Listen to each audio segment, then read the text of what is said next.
I'd like to call the January 26th PSTA Board meeting to order. Commissioner Schulman, would you please lead us in the Pledge of Allegiance?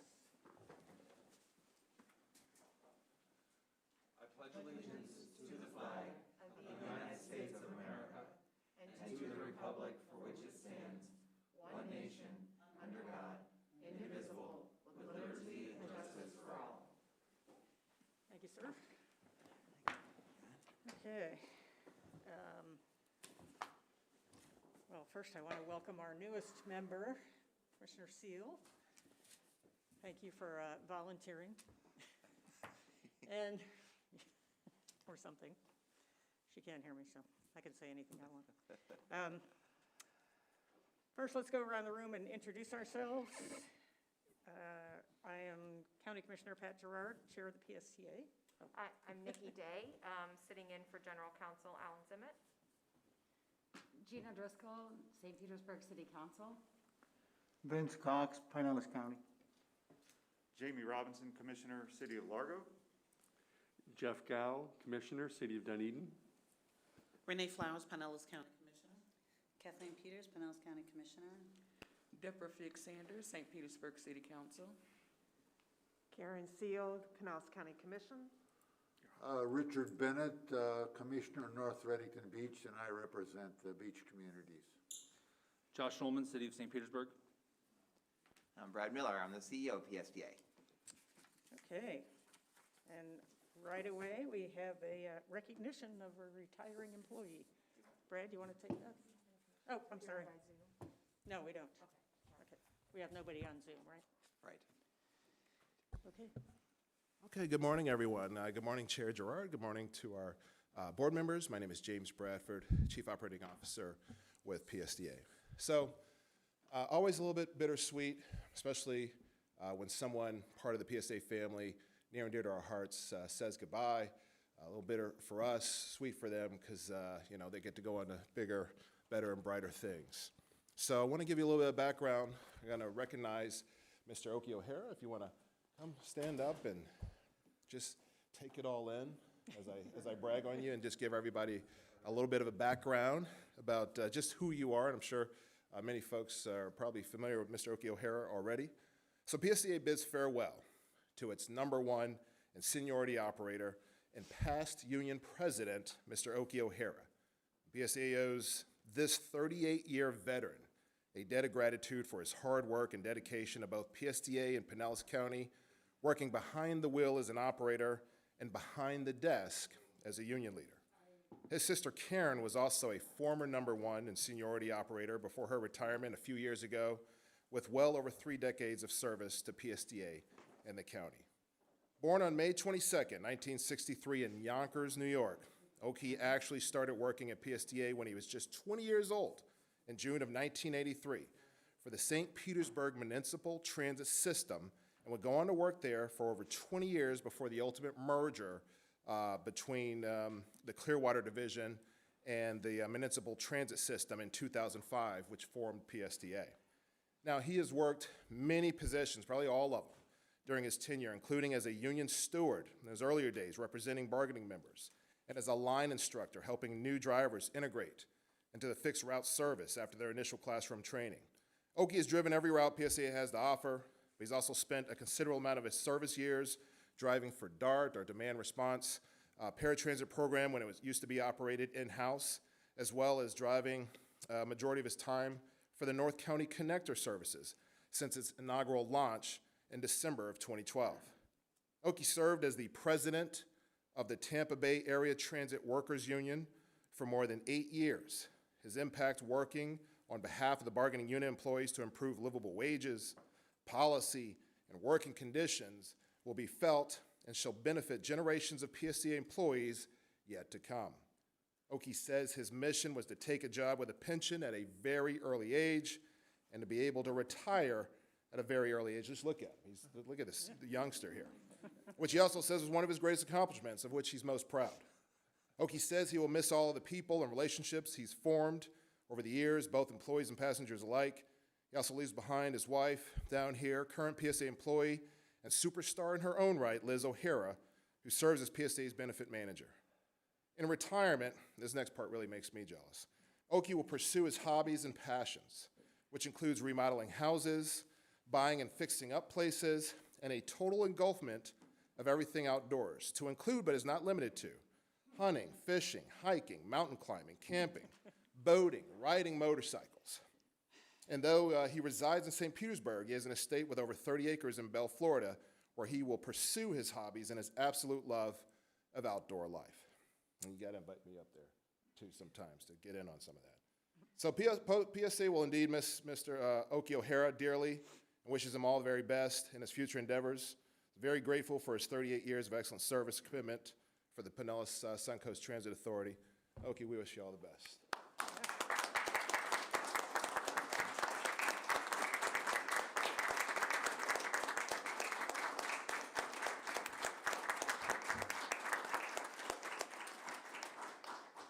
We have something special for you, and I would invite Chair Gerard and Chief Miller to come up for a photo op, kind of like they do at the Oscars or the Golden Globes.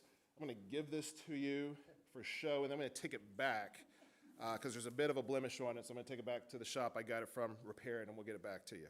But it just says PSDA presented to Oki O'Hara with our deep appreciation and recognition of 38 years of excellent service and dedication to PSDA, June 1983 through December 2021.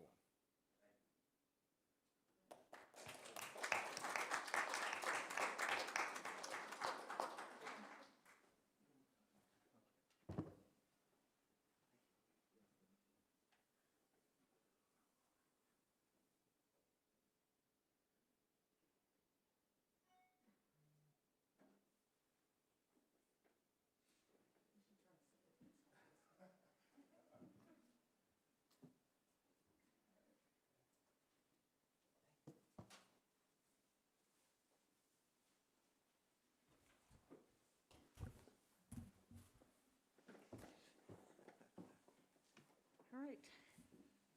Next up, we have Jackie Hallido, our Interim Marketing and Communications Director, and she's going to highlight what has become a tradition for PSTA, our MLK Parade participation.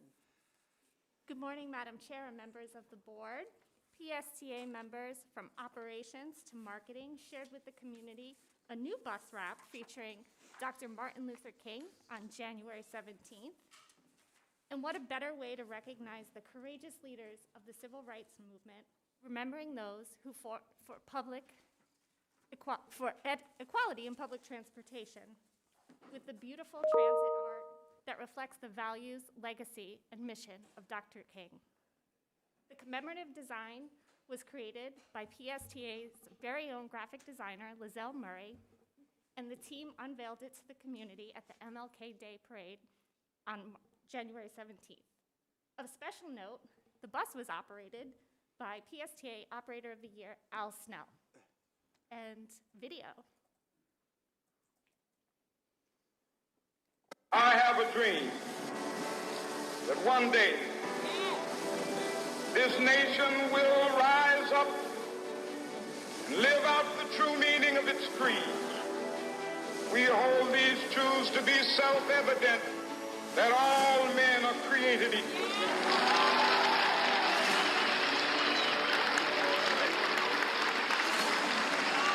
The best transportation system in the world right here. I have a dream that one day on the red hills of Georgia, sons of former slaves and the sons of former slave owners will they be able to sit down together at the table of brotherhood. I have a dream that one day, even the state of Mississippi, a state sweltering with the heat of injustice, sweltering with the heat of oppression, will be transformed into an oasis of freedom and justice. I have a dream.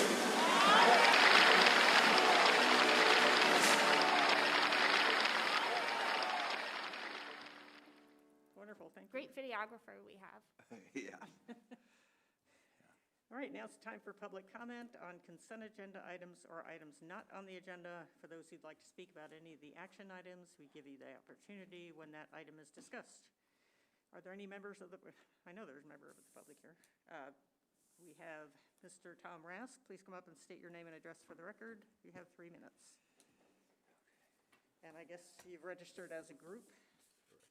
Correct. The other people in the room? They didn't have to be, according to your current rules. Okay. First, before you start the clock, a point of order. I raised with your counsel that there is no meeting notice posted outside in the glass case that says meeting notices. Now, in speaking to her, she made some conclusory averments as to having given notice without, it raises the question, why do you give notice out there if it doesn't matter? You can go out and look for yourself. There's no notice. I see the clock's running. I'd ask, this is a point of order. I really shouldn't cost me time to talk about this. Clock's running, sir.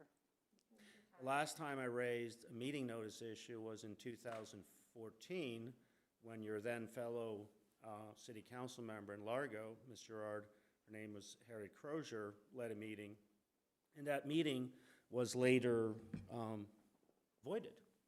And you can go to the meeting minutes to see that it was voided because there are no meeting minutes from that meeting ever approved. And the only item that was taken at that meeting was, in fact, reconsidered at the next meeting, which was properly noticed. So I wish this agency would take citizen input a little bit more seriously, because the last time I sued PSTA, it was over sunshine law issues, and you paid my attorney's fees. And it was settled, that lawsuit. This time, if I sue over this, I won't settle. I'll seek to have this meeting voided. Hearing no response, in addition to Ms. Day's previous conclusory averments, I continue with my comments. I came here today to talk about the fact that PSTA, I guess the camera's there. PSTA has lost nearly 6 out of 10 riders in the last 10 years. If you don't know that, ask yourself why you don't know that. The present situation is that PSTA's buses have essentially become rolling roadblocks, largely empty hulks, clogging up traffic and impeding other economically viable forms of transportation that it shares the road with. This is something that the taxpayers and voters notice. So what does the loss of ridership mean in dollar terms for the taxpayers? It means that each time a person decides to use PSTA's fixed route network to get from point A to point B, the taxpayer has to subsidize that journey with approximately $20. If that person then decides to use PSTA again, this time for the return trip, it means another $20 in taxpayer subsidy. My calculation assumes a ridership this fiscal year of 8 million riders, a catastrophically low number, which may not even be achieved. The lower the ridership, the greater the taxpayer subsidy. Now, PSTA ridership has been plunging for years, and that decline is now accelerating. I sent Ms. Gerard an email about that. I laid out my methodology. She did not dispute it. The purpose of my comments today is to lay out to this board and the taxpayers how PSTA got here. The key facts in this regard involve PSTA staff being wrong most every step of the way, its critics being right, and its board being asleep, willfully asleep to boot. More on that later. The proximate cause for my visit today, PSTA's ridership in the fourth quarter last year, was down more than 20% compared to the previous year. Note that in 2020, in the fourth quarter, there was no vaccine. There was one for last quarter, yet ridership plunged more than 20%. The ridership, of course, has to be considered in the context of how much bus service PSTA provides. Vehicle revenue miles, a measure in the operating stats in your board report every month, is a good measure of the amount of bus service, in air quotes, provided, bus service. This month's report shows that VRMs, vehicle revenue miles, increased 5.6% from 2020 fourth quarter to 2021. Yet ridership plunged more than 20%. As a natural result, PSTA's fare box recovery has plunged from 28% in fiscal year 2012, 10 years ago, to around 8 or 9% today. Fare box recovery is the percentage of PSTA's operating, not capital costs, that are paid for by its riders. I made some public records requests around this, but I couldn't get what is the fare box recovery right now. What was the fare box recovery in fourth quarter? Perhaps Mr. Miller can give that number for last quarter, fourth quarter. Fare box recovery was less than 6% in fiscal year 2020, but that was a year of zero fares for about half the year, which explains the low number. Fares are no longer suspended in this fiscal year, yet it's a third of what it was 10 years ago. So how did we get here? Let me start by using the failed 2014 effort by PSTA to hike taxes to pay for light rail here in Pinellas County. It was defeated with a resounding 62% no at the polls, and serves as yet another example of PSTA staff and this board being on the wrong side of an important issue. Imagine if you'd had the wasteful light rail boondoggle to pay for as well at this point in time, on top of the plunging bus ridership. Anybody here who still thinks that we should have built the light rail, please raise your hand. No hands being raised. I will take that this board now finally admits that they were wrong, and its critics right on the issue of light rail. PSTA and this board made this promise in 2014. I know it can't be seen from here, but it says here that if the referendum does not pass, PSTA will default to a depleted network of basic routes, 18 to 28% service cuts in 2017. That's what we were promised. So what happened right after light rail was defeated? Well, vehicle revenue miles stood at 8.6 million in calendar year 2014. That's how the federal government records it, calendar year, not fiscal year.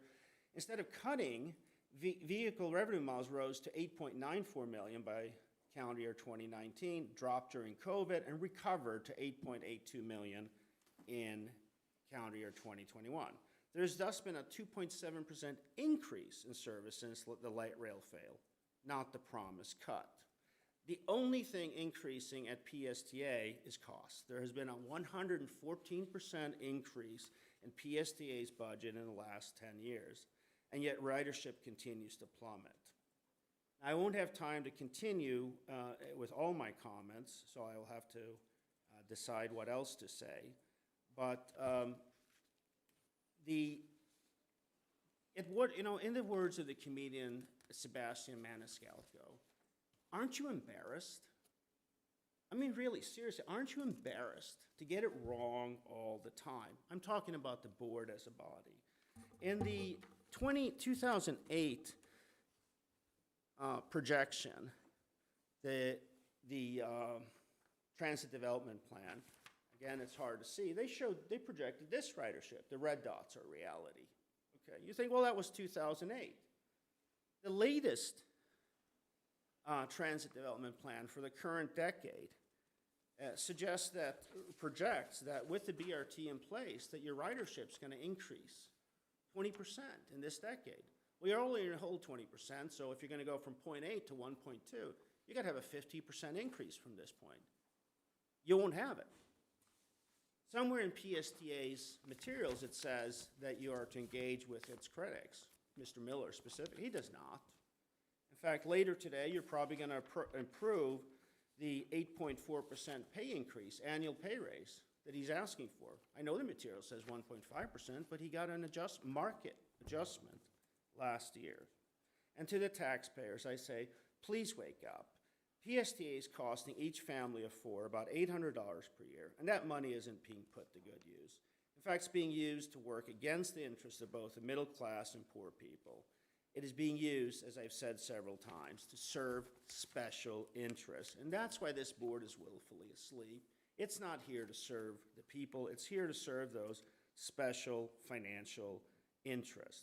20 years ago, there were discussions about, before PSTA was formed, there were discussions about contracting out the services that PSTA provides. We're having the county take over. I'm sure Commissioner Seal remembers that.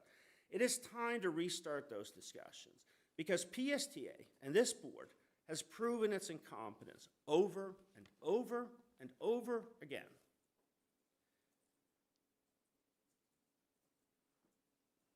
Again, PSTA ridership is plunging. It's plunging at an accelerating rate. PSTA is spending obscenely, the spending is obscenely high, and this board just continues to whistle Dixie. Sometimes you have to insult people to their face. To their face, you have to tell them they're corrupt in order to get any change. I thank this board for nothing. Thank you, Mr. Rask. Okay. I'd be happy, just for the benefit of the board, to respond to some of the comments that have been made about a sunshine law allegation.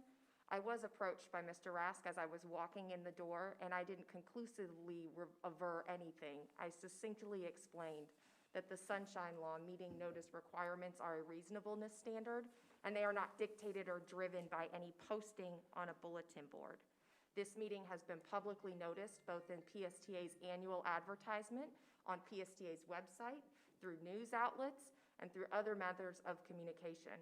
So I have no issue or concern that this meeting was not publicly noticed. The news cameras were just here a moment ago. So I just wanted to respond to give that benefit to the board that I don't have a concern with you moving forward today. The case that Mr. Rask is referring to in 2014, even as he stated, was over a failure to provide minutes to the meeting, which you all have taken some of my trainings. There's 3 requirements to the Sunshine Law: reasonable public notice, public access, which we have here through our open doors and facilities today, and that minutes be taken. Thank you. Thank you. Commissioner Schulman, did you have something? Yes, I'm Madam Chair, sorry. thank you. ahead. And I'm glad Mr. Rask is still in the room. And it's probably not terribly appropriate to address the public, but my question would be, sir, are you embarrassed for when you're wrong? 2 years ago, you stood in front of this group and said that we would never receive funding for Sunrunner. You said that Mr. Miller was deceptive. You said that staff was lying. And you, sir, were wrong. And I have not heard an apology. I have not heard a correction from you. And so remember that that embarrassment goes both ways. No. That is up to the chair. Thank No. you. We're not having a conversation here. I only wanted the board to Commissioner Flowers? Thank you, Madam Chair. I just want it to be on the record because I don't want anything to ever be assumed as it relates to my silence when it comes to something as serious as was discussed. I never, by my silence, wanted to be referred or referenced that I felt that the item that was placed before the voters was a failure. So I'm just clarifying that for the record. I just want it read into the minutes that my silence does not ascertain in any way, shape, or form that that is my feeling, assumption, or presumption. Thank you, Madam Chair. Thank you. And just for the record, I don't believe anybody that's on this board right now was here in 2014. Okay, that's time for the consent agenda. Are there any items you wish to be pulled? Do I have a motion to approve the consent agenda? approval. Second. Thank you. Please, oh, shoot. Commissioner Robinson, please open the voting thing. And I'm a yes, I forgot to set my computer up.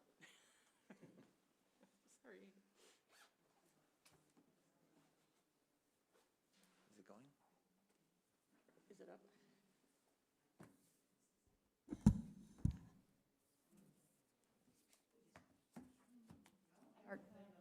Yeah, I don't think we have the voting.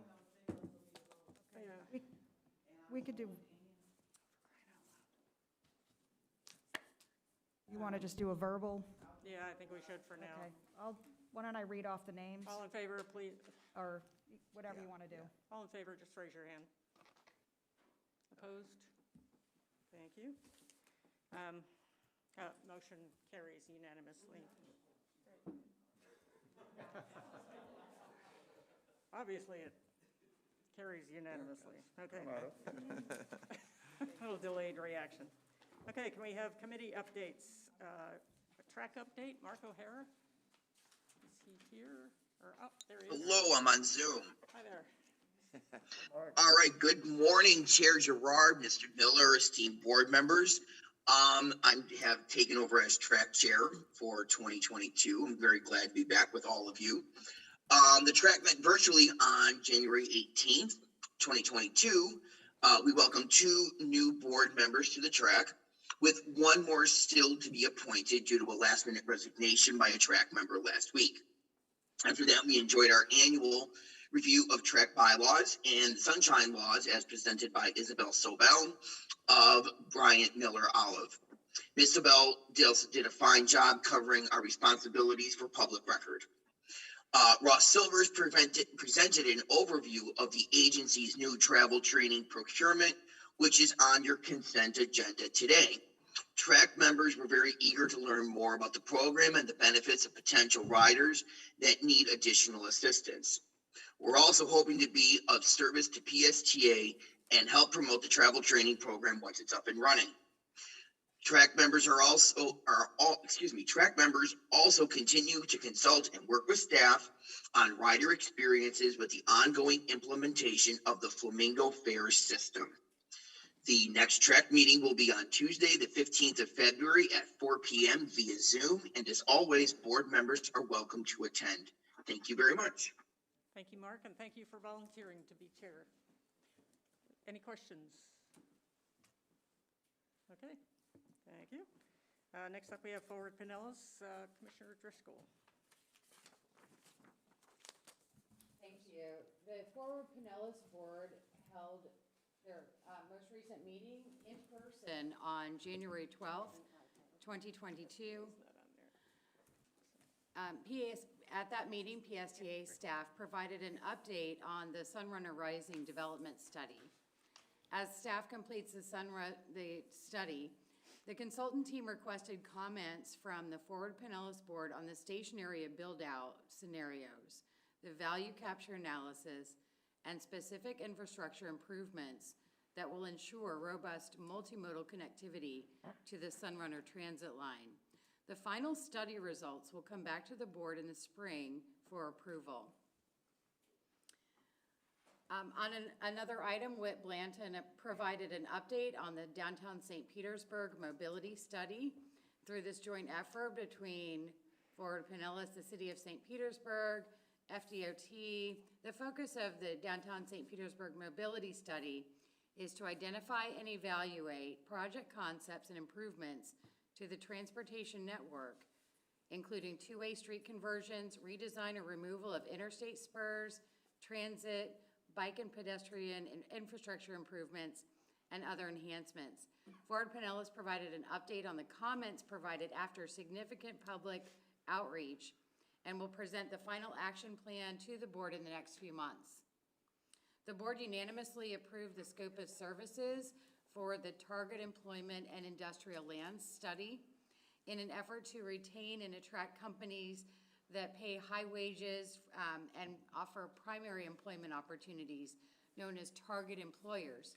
Forward Pinellas has selected a consultant team to assist with the effort to update the existing target employment and industrial land study.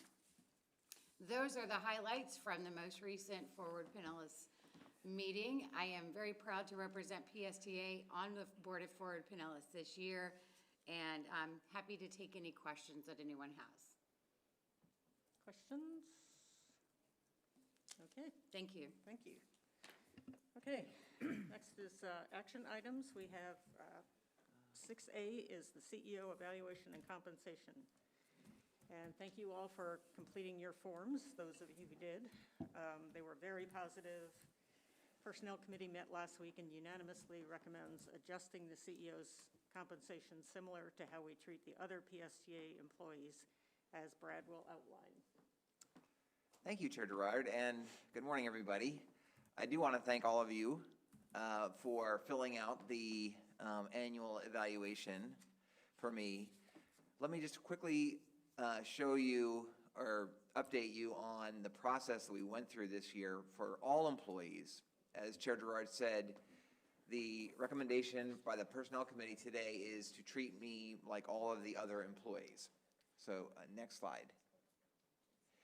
There are two recommendations by the Personnel Committee. One is to approve a market adjustment retroactive back to October 1st, consistent with all other administrative employees. And I'm going to explain that. Then number two is based on the performance evaluations, and I'm grateful for the very positive scores, and a 1.5% adjustment based on merit for 2020, the year we just completed. Next slide.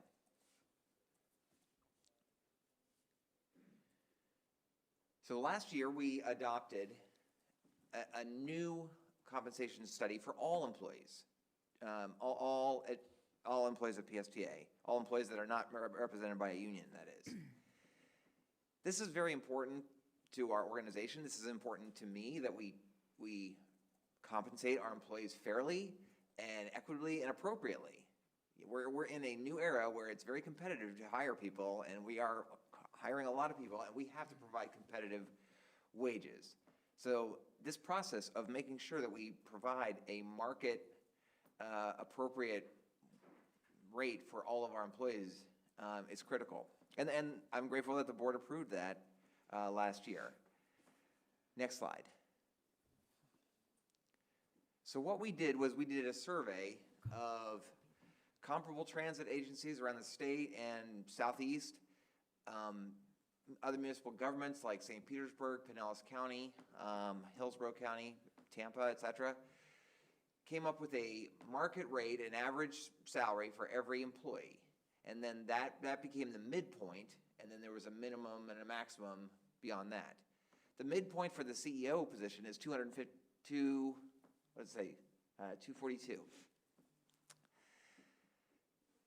So what we then tried to do for all employees was get all employees to 100% of the midpoint, to make a market adjustment to get them 100% of midpoint.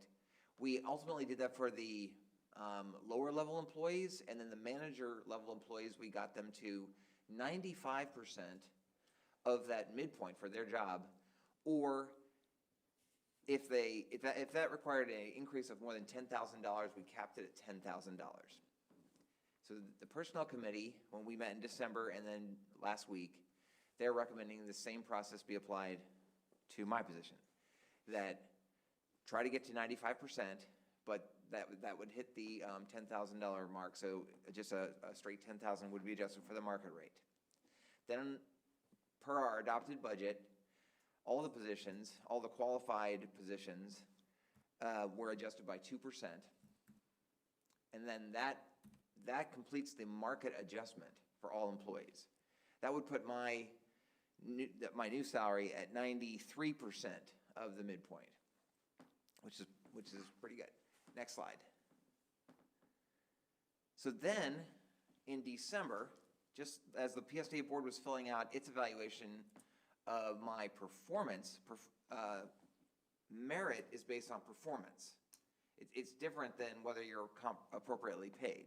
But for the employees that are successful, we approved a 1.5% adjustment to their compensation. The budget included 3.5% across the board, so 2% on October 1, part of market, and then 1.5% based on merit. We set a standard that if you achieved a 95 based on your manager's evaluation of you and the performance scorecard for PSTA or for the your department, then you got the 1.5%. It was either a 0 or 1.5. And I was told by Trish, our HR director, that about 80% of the employees were successful in getting the merit increase. The board provided their scores, and my score combined with the scorecard turned out to be 97.4. So that would qualify me, like all the other employees, for the 1.5% merit adjustment. The Personnel Committee met last week and unanimously recommends this. Next slide. everything I just said is outlined in a nice little table there. Next slide. So moving ahead, the Personnel Committee agreed to meet next August prior to the budget adoption to ratify any additional market rates and merit that we would approve for the next year's budget. We don't know what those might be. Maybe it'll be similar to this year, maybe around a 2% adjustment across the board, and then maybe a 1.5 merit, or the Personnel Committee will come back and give you recommendations after we kind of see where the budget is next August for that. But the idea would be that we'd follow a similar process, that we'd make a market adjustments according to the budget and around October 1st. It is my goal to try to get all the employees at least to 95% of their midpoint to stay competitive. I think there are still a handful of employees that are not there yet. And then we would follow the same evaluation process we did this year, and then award any merit adjustments in January. So I think that is, next slide, final slide. So the recommendations that the Personnel Committee is recommending is to make the market adjustment effective October 1st, consistent with the other employees, and then recommend a 1.5% merit adjustment. Happy to answer any questions. And thank you very much. Questions from the board? Commissioner Schulman. Thank you, Madam Chair. I actually don't have a question. I just wanted to make sure that, for the record, and it's in the presentation that Brad gave, that Mr. Miller's original recommendation for his own salary was less than what we were doing for all the other employees. And so I want to make sure that that is heard and acknowledged, that it was at the urgence and, well, vote of the Personnel Committee to make sure that his pay remains competitive so that we're able to retain his talent in this agency. And it was not necessarily the request of Mr. Miller. I think his scores indicate that we all feel that he's doing a wonderful job for this agency. And our primary goal is to help retain talent. So thank you. I just wanted to make sure that was clear. Thank you. Any other questions? Okay, we have one person who'd like to comment, Mr. Rask.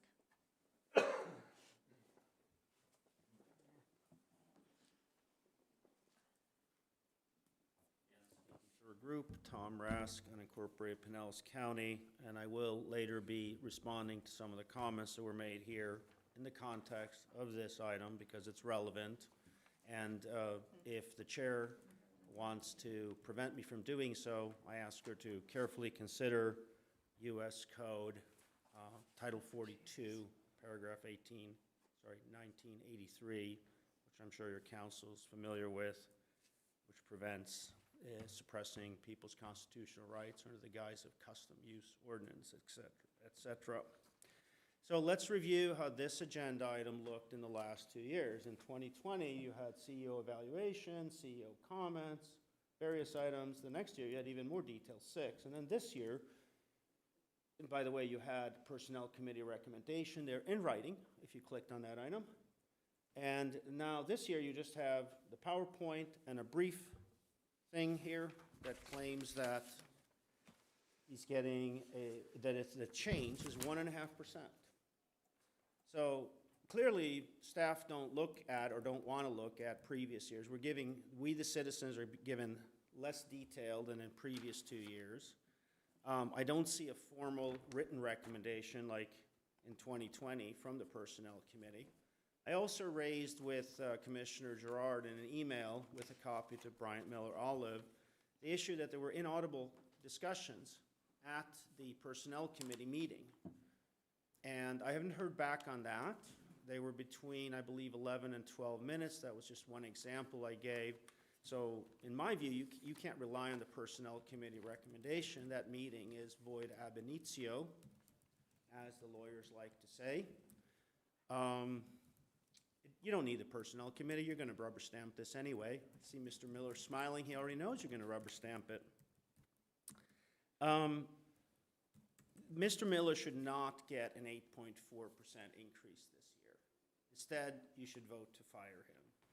But of course, that's not going to happen, because this board unanimously approved the budget, gave him a high score, and just continues to do what the Utah Transit Authority did, what the VTA out in Silicon Valley has done, which is just go along to get along. It's completely staff-driven. And as I alluded to yesterday at the county commission meeting, presumably you all realize that we're in the unfortunate situation that we're about one severe economic downturn away from serious social unrest. You want to give him more money in the face of plunging ridership.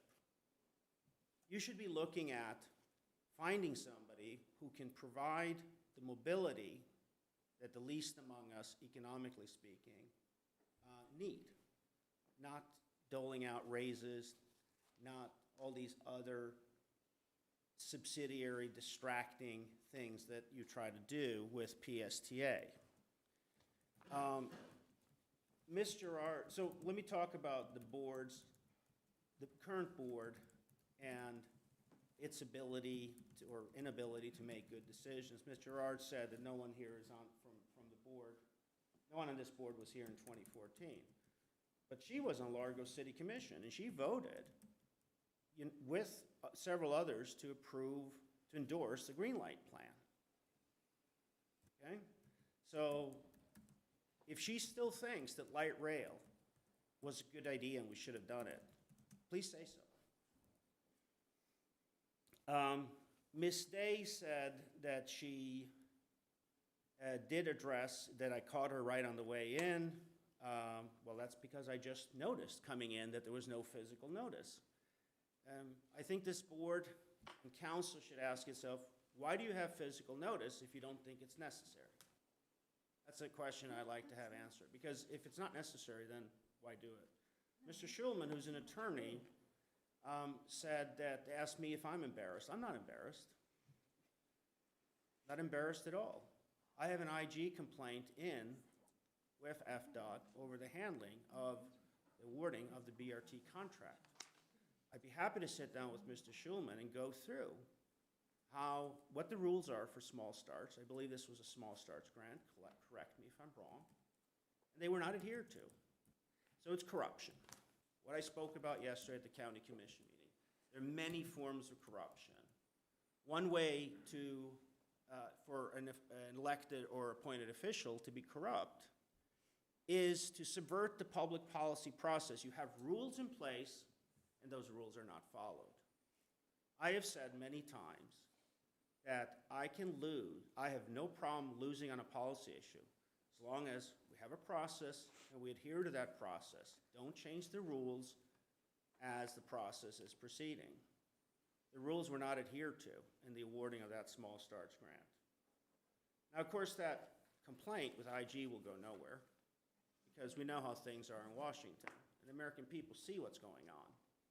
And that's why there is so much discontent in the country. I know why Mr. Miller wants 8.4% annual increase in his pay. Inflation is biting a lot of people. In fact, a very recent establishment-friendly poll showed that 62% of Americans feel that they're losing ground. Even with their pay increases, they're losing ground due to inflation. 62%. So yeah, inflation sucks. I get it, Mr. Miller. Also, as far as on the topic, and I'm not here to talk about me, Mr. Schulman brought up the issue. No, I'm not embarrassed. He's an attorney. If he's been in court, I'm sure he doesn't walk out of the court every time he loses a case and says, I'm embarrassed I lost. No good attorney will say what the judge will rule or what a district court will rule on appeal. So again, I would say I'm willing to sit down and explain to anybody how the small starts rules were not followed. So again, with this particular agenda item, there should be more detail, like there's been in previous years. There should be a formal written recommendation from the Personnel Committee, so we have a record of it. And then this board, and I can see most people are on this board, they're on their phone, they're on their computers, they're doing other things, which the camera won't show. But the American people, whether they're left or right, know that the public policy process is broken. They know that. And that's why there's so much unhappiness. And this is an issue that has to resolve itself. We cannot have a country where half the country wants it one way, or say a third, and another third want it a different way, and the other third just want the other people to get along. And I would suggest to you that it starts with looking at facts, listening to facts, logic, and reason. Okay? Not simply bleating like sheep that Mr. Miller is doing a great job. Why is he doing a great job? In fact, when you look at the evaluation criteria, it seems he's being evaluated on good intentions, efforts, not outcomes. Did the Personnel Committee consider the plunging ridership, PSTA losing 6 out of 10 riders in the last 7 years, deciding whether to give Mr. Miller this 8.4% raise? I don't think the committee did, because I watched the meeting, I didn't hear it come up. And again, inaudible discussions at that meeting. If you don't believe me, listen to the Personnel Committee meeting this month and then compare it to the audio of the previous month. Big difference. Again, I say to the taxpayers, please wake up. This is costing your families, the 62% of you who are feeling the bite of inflation. This is money being taken out of your pocket. I ask that the county commissioners who are here consider looking again at contracting out the work PSTA does, or the county taking it over. I prefer the former, but I'd consider the latter. Thank you, Mr. Rask. Please don't leave. We have a comment for you. It's just only if the board has questions, since again, whenever sunshine law issues are raised, I always like to make sure that you all have all the information that you need to feel comfortable moving forward. I had looked at the allegations with regard to the Personnel Committee, and what I found was that the allegations that were raised represent a fundamental misunderstanding of the recording and the purpose of a recording. They are not a substitute for minutes, and they are not a substitute for public access. So I do not have a concern that the Personnel Committee meeting was publicly noticed or open to the public. And I do just want to note, Mr. Rask, your group speaker cards are not complete. So the next time you speak as a group, we have the group speaker information complete? I cleared it with Ms. Atho. Okay, well, we don't have a group speaker information complete. So next time you're speaking on behalf of a group, that information needs to be completed in accordance with the rules. But thank you. That wasn't my intent. I was wanting to just make sure that the board understood that the recommendation that came from the Personnel Committee, do not have a concern with you all receiving that information based on the allegations that have been raised in an email and in the public comments today. Thank you. Okay.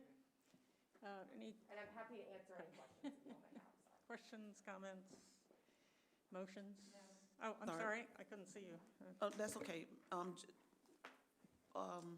Question, Ms. Day, for point of order for us. When a person fills out a card to speak to a specific agenda item, their comments should only be about that specific agenda item, not things that are not of that item. Am I correct in that? And that if they want to speak to other things out in the world or the nation, that should come under general comments that we have at the beginning of the meeting? Your rules do ask speakers to remain on topic.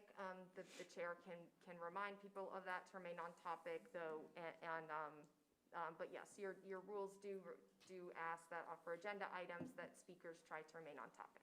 Thank you. Commissioner Driscoll? And I'm sorry, I had pushed my button to make a motion to accept the recommendation. I had that question, but I had also pushed my button to make the recommendation, and Okay. I pushed that little motion thing on my Oh, I don't- laptop. We don't use that here, do we? Oh, I'm sorry. Well, it was up there, and I called myself trying to follow. Anyway, We use I'm that on sorry. the BCC, yeah. Councilmember Driscoll, if she has a question, I'll pull back my motion until she asks her question. Okay. Go ahead. Had you up here for something? So I'd like to make a motion that this commission accept the recommendation from the Personnel Committee as it relates to the merit increase as well as the overall increase for the executive director. Second. Let's see, Commissioner Albert. Commissioner Albritton seconded. Did you get Commissioner Flowers? Yes. Motioned, yeah. Okay, please pull up the, thank you. Okay, it popped up, it went away. It popped up and then, yeah, I hit the yes and then I'm not showing. This don't like me. Won't be the first person. Okay, I'm a yes, sweetheart, wherever you are. Okay, so, I don't know why. Maybe she missed the motion. two more, okay. Okay, it is unanimous, thank you. Oh, no, My voting, am I on? it's being funky today. Did you? The voting is on your iPad. No, that's all right. I guess I've got Granicus installed, but it's not working as far as voting. Oh, okay. I did want to make a comment, Okay. which I'm pleased that this did go through Personnel Committee versus what happened at the Juvenile Welfare Board, but I disagree with the recommendation. The budget as adopted by the board was 3.5%. In Pinellas County, we basically did 3%, and I just feel like even though this may be deserved, we're comparing Mr. Miller's compensation against large counties, which I have an issue with, where the cost of living is different in Jacksonville and in Broward County, and so I think that skews the results. So I can't support the recommendation. Thank you. Okay, so the vote is 12-1. Thank you. Great. Let's see, information items. Flamingo Contract Services, Michael Hansen, Director of Finance, and Procurement Director Al Burns will take us through this. Michael, on Zoom. Good morning, Madam Chair and board members. My name is Michael Hansen. I'm the Director of Financial Planning and Analysis, and I represent PSD as one of the project managers in the region for the Flamingo Fairs project.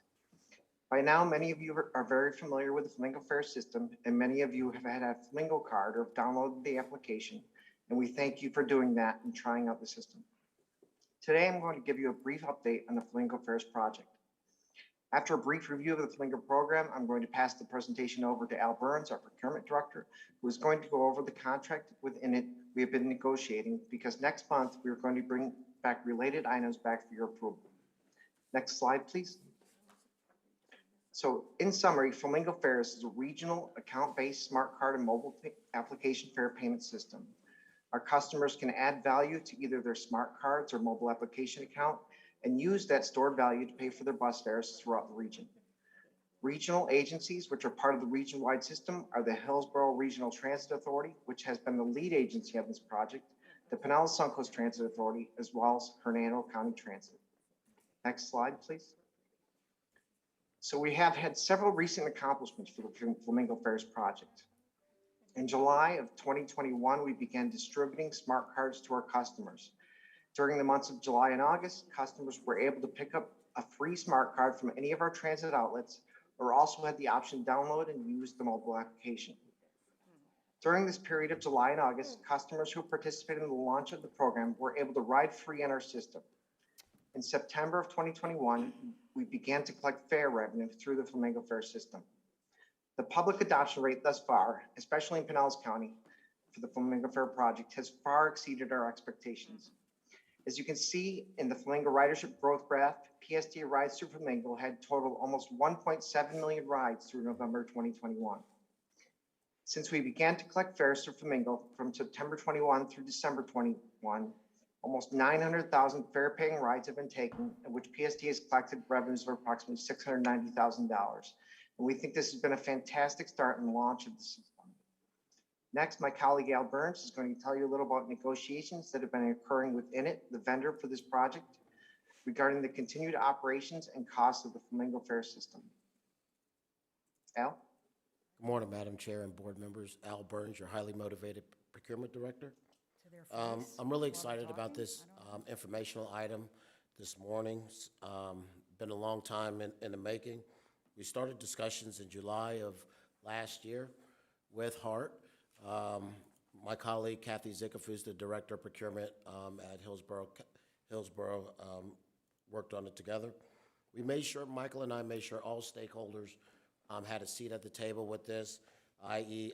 Information Technology, Julie Cagliostro, Henry Lukasik, our maintenance director. We wanted to make sure that we did not do these negotiations in a vacuum. Can you move to the next slide, please? Thank you. You hear the word Flamingo and INIT. INIT stands for Innovation in Traffic Systems. They are a German-based company, but they also have offices located in Virginia, and those are the parties that we're in negotiations with. As I said, we started negotiations in in the summer, and the price tag at that point was $1.3 million, and we have mutually agreed to a price of $1.2 million. I am confident with the help of BMO that we'll be able to bring this back to the board next month for approval. The items that we negotiated were the hardware warranty, CDS hosting services, which basically is the cloud services, open payments, and daily operation and monitoring, just to name a few. This has been approved and budgeted in our FY22 operating budget. And as Michael said, we're finalizing discussions on the terms and conditions and the pricing, and we anticipate that it will be primarily a 50-50 split between HART and PSTA. With that, I'll turn it back over to Michael. Thanks, Al. Next slide, please. So what are the next steps we'll be taking to enhance the Flamingo program? First and foremost, our next major milestone will be working on planning for a robust retail network that incorporates Flamingo fares. We had been working on a board-approved retail network for Flamingo fares, but due to cost increases proposed by the vendor over and above contracted agreed-upon rates, we, along with HART and the region, decided to move in a different direction. Currently, we are still selling magnetic stripe passes through our retailers across Pinellas County, as we have for many years. In the coming months, we plan on working on transitioning those sales to Flamingo Fare products in the future by using our own staff to build a retail network. Another major milestone that will be implemented this summer will be open payments, a payment solution that will allow our e-fare readers to also accept payments through contactless credit cards and smartphone devices for the use of smartphone payment solutions such as Apple Pay and Google Pay. Next month, we will bring to you an action item to approve participation in HART's INIT license and maintenance agreements. And with that, Al or I would be happy to answer any questions you have. Questions from the board? Commissioner Cox. Thank you, Madam Chair. Al, thank you for your presentation, and Michael. And as we noted in our Finance Committee, that we've lost a couple of the other counties, Sarasota and Pasco, have dropped out of the Flamingo program. That's correct, right? Yes, sir, Commissioner. And the reason for that was, again, remind me? I'll defer to Michael. I'm not sure their exact reasons, but they made the choice to drop out of the program. Mr. Cox? Yes, sir. I mean, one of the big differences, and you saw it by the graph in the presentation, the usage of Flamingo is much, much higher here in Pinellas than in those other communities, because we made a decision to replace our old our old fare system with Flamingo completely, kind of go cold turkey toward moving to Flamingo. The other counties decided to just add Flamingo as another option. They kept all of their existing fare collection systems like the MagStripe or tickets or whatever they had in place, and then they just offered their customers Flamingo, didn't transition to it. And so I think, I know I've talked to the gentleman up in Pasco. That's why they decided not to do it, because their customers didn't seem to be picking at it. I mean, some were picking it, but not a very high percentage. But in our case, and now Hillsborough County is looking to what we've done and kind of going the same way, where they're kind of deciding to go full-blown on Flamingo. Okay, because as we all know, it's good to have regional efforts here too, meaning we partner with Manatee right next to us, we partner with Pasco, and we do partner now with Hart, and we'll just see how this turns out. But I do have to commend PSTA for the job they did on the launch too, especially during a pandemic, during a very difficult time, and it was very successful. Thank you. Commissioner Albritton? Yes, I just wanted to say that I think the Flamingo card is great, especially with the waterborne transportation that we're talking about. You have one card that you can use in all transportation throughout our county, and I'd like to see that, like you said, Vince, to go to other counties around us. Regional is always very important. I want to ask a question on the graph, though. I guess I must have missed the explanation on the colors there. Can you bring the PowerPoint back up? Yeah, that's page number 3 on the PowerPoint. There, yeah. Michael, can you explain that? Yeah, I believe that the colors represent the different transit authorities. It looks like there's just not a explanation for which ones they represent. But if I look at the graph, it looks like Hart is the blue, and PSTA is the red line. Okay, all right. Yeah, I just didn't see any designation on there. Yes. Thanks. Right. And I have to say, the implementation of the Flamingo cards has really smoothed out people getting on the bus, being able to check in and sit down right away. It's so much faster than people putting their dollar bills in there and having them rejected and putting them in again. And and I don't see people, I haven't heard anybody complain about it. I think it's quite convenient, and I think once we have the retail distribution happening, it'll be so much more convenient. They won't have to go to a station to actually fill up their card. Any other? Yes, Commissioner Robinson. Thank you. I just real quick, kind of your conversation there made me think about this. So are more people using the app or the cards, physical cards? Can anybody answer that? More people are using the cards because we gave all of the cards to our transportation disadvantaged customers on opening day. So far, but over time, more and more people are downloading the app and using the app.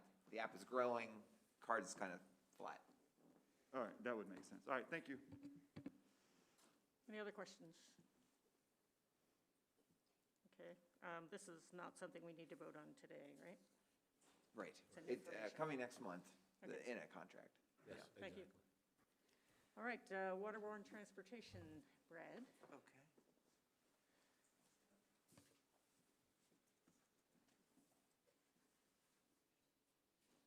Good morning. So I'm giving you a presentation that I presented to the Ford Pinellas Waterborne Transportation Committee, which has been meeting for over a year now. And as I told the Planning Committee, I'm presenting this for a couple reasons. One, I think it's important for the PSTA board to see what we're working on. And while Commissioner Albritton from Clearwater is the vice chair of the Waterborne Committee for Ford Pinellas, I don't know if everyone here has seen all this stuff. And two, As I'm going to present the financing plans in the presentation, it's very important, at least for the short term as we move forward on this, that our member governments that want to have ferry services in their community can help support this. We have a funding plan that requires continuing funding from St. Petersburg, Dunedin, Clearwater, Pinellas County, and then perhaps other cities as well. So those folks that represent those groups on the board, keep your ears on. Okay, next slide. Like I said, the Ford Pinellas created the Waterborne Transportation Committee in early 2020 and has been meeting since then. It has come up with the idea that, at least in the short term, until some other kinds of revenue source is identified, that ferry operations can be best managed maybe following the model of the Jolly Trolley. But the Jolly Trolley has become a fairly stable model over the last 10 years that it's been in existence. And then now the PSTA board just last year approved a 10-year contract, a long-term arrangement with the Jolly Trolley organization.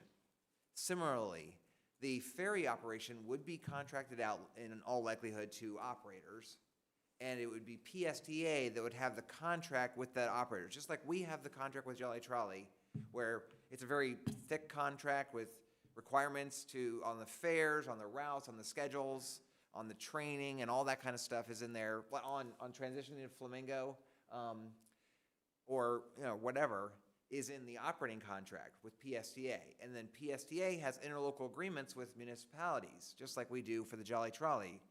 For the Jolly Trolley, we have interlocal agreements with Tarpon Springs, Dunedin, Clearwater, Pinellas County. And so the idea would be very similar. We'd have interlocal agreements coming in, and PSTA would oversee the operating contract. PSTA would also be a financial contributor, at least as contemplated. We have budgeted in our current budget $100,000 to provide to the Clearwater Ferry for upgrading of their vessels. They desperately need some work on the ferries that we're operating in Clearwater to get them ready again. Next slide. A lot of work has already been done by the Waterborne Committee and PSTA. I want to thank Sandra Borchers, our Chief Development Officer, for putting together most of this information you're seeing here. We've developed ridership models. We've developed analysis of what upgrades to the vessels, to the boats are needed. The Pinellas County Board of County Commissioners last fall and City of St. Petersburg voted for the 5th year in a row to fund the Cross Bay Ferry. Combined, they agreed to $350,000. That's matched by $350,000 from Tampa and Hillsborough County for the Cross Bay Ferry. And then, as I mentioned, what we're working on now, what Whit Blanton and myself have met with the county executive a couple times now on, is planning for fiscal year 23, the budget we're starting to work on now and getting ready to start next October 1. Some decisions need to be made about funding the Cross Bay Ferry and the Clearwater Ferry, getting that restarted again. The idea would be that PSTA would contribute $100,000 for capital improvements to the Clearwater Ferry. The Cross Bay Ferry would be funded again, this time $380,000 by St. Petersburg and Pinellas County, and then $450,000 for the Clearwater Ferry. That would get it restarted, and that funding could come from Pinellas County, Clearwater, Dunedin. I put TDC on my PowerPoint because that's always being asked, but I put some question marks because I think there's lots of different opinions about whether that could be possible, especially for operating. Maybe for capital, there's some opinions, but I think that's going to be a really tough sledding to get TDC funding. even though obviously these ferry services are very tourist-oriented. Next slide. So the plans that we've put together contemplate 4 different ferry options. This is one of the things that the county commission, when they were discussing ferries last fall, and then the county executive has been insistent on, is to present a comprehensive view, not piecemeal of the different ferries, but a comprehensive plan for how waterborne transportation could become part of the transportation network for the county. So possibly in the future, there would be the Cross Bay Ferry that connects St. Petersburg with Tampa. The Clearwater Ferry would connect Clearwater Beach to downtown Clearwater, would go up to Dunedin, maybe ultimately go south. There would be a South Pinellas Ferry, hubbing at Johns Pass in Madeira Beach. Hubbard's Marina may operate it. They operated like a water taxi in the past that connected over to St. Petersburg and down to Treasure Island and St. Pete Beach. And then perhaps, and maybe this would be operated by the Clearwater Ferry, there would be an intercoastal ferry that would go south from Clearwater, south to Bel Air Bluffs and Indian Rocks Beach, kind of down the county. Next slide. So at first, we sort of identified the long-range plans, how to really make this into a transportation network. But then we have worked with the Waterborne Committee to kind of scale that back into sort of an incremental plan, starting with what we call a restart plan, because other than the Cross Bay Ferry, there's no other ferry operating today. The Clearwater Ferry has not operated during the pandemic. The Hubbard's Marina has not operated. So this would be a restart plan to start in fiscal year 23, and then we would scale up from there. Next slide. The restart plan would fund the Cross Bay Ferry from St. Petersburg to Tampa.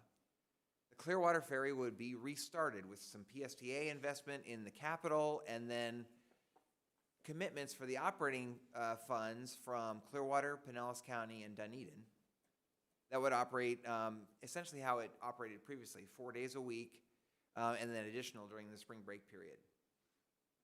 Next slide. From there, we could expand the service. Expand the service, we would need to purchase additional boats, but they would be very similar to the boats that the Clearwater Ferry operates.